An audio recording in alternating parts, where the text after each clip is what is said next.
দেশের ব্যাংক খাত লুট ও লুটেরাদের তথ্য প্রকাশের বছর 2024। লুটেরাদের সহযোগিতার দায় কাঁধে নিয়ে সরকার পতনের পর পালিয়েছেন বাংলাদেশ ব্যাংকের সাবেক গভর্নর আব্দুর রউফ তালুকদার। অবশ্য নতুন governor doctor Hasan H Mansur দায়িত্ব নিয়ে এস আলমের রাহুমুক্ত করার উদ্যোগ নিয়েছেন। বছর শেষে দুর্বল ব্যাংকগুলোর জন্য নতুন টাকা ছাপিয়ে সংকট মোকাবেলার চেষ্টা করা হয়েছে।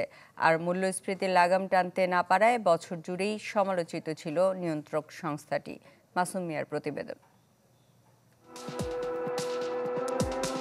সীমাহীন অনিয়ম, দুর্নীতি, লুটপাট আর পাচারের সমর্থক শব্দ হয়ে উঠেছে দেশের ব্যাংক খাত, যা নতুন মাত্রা পায় 2024 সালে। বছরের শুরু থেকে বহুমুখী সংকটে পার করতে থাকা এই ব্যবস্থা শেষ দিকে এসে হয়ে পড়ে আরও ভঙ্গুর।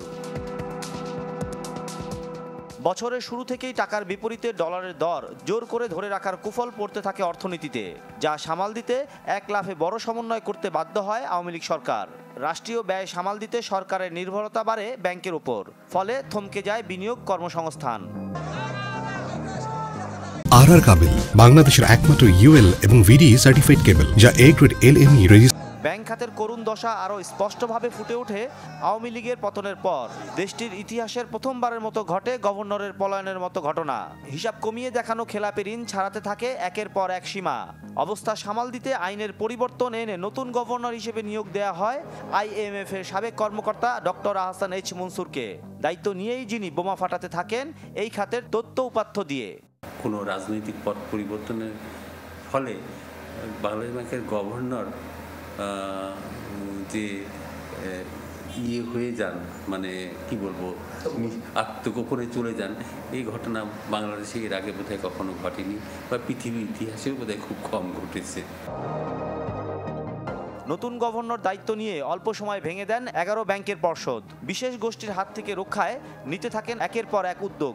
এছাড়া বিদেশে পাচার হওয়া অর্থ ফেরাতে গঠন করা হয় বিশেষ টাস্কফোর্স।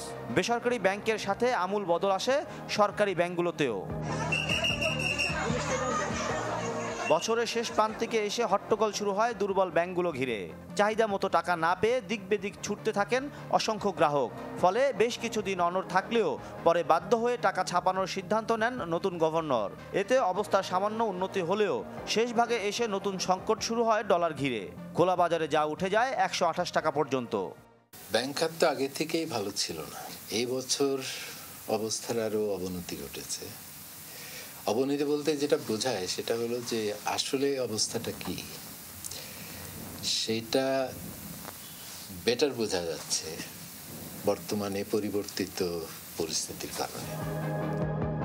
বছরের শেষ দিকে রেমিটেন্সে দেখা গেছে ইতিবাচক প্রবণতা, তবে মূল্যস্ফীতি নিয়ন্ত্রণের ব্যর্থতা সমালোচিত হয়েছে কেন্দ্রীয় ব্যাংক।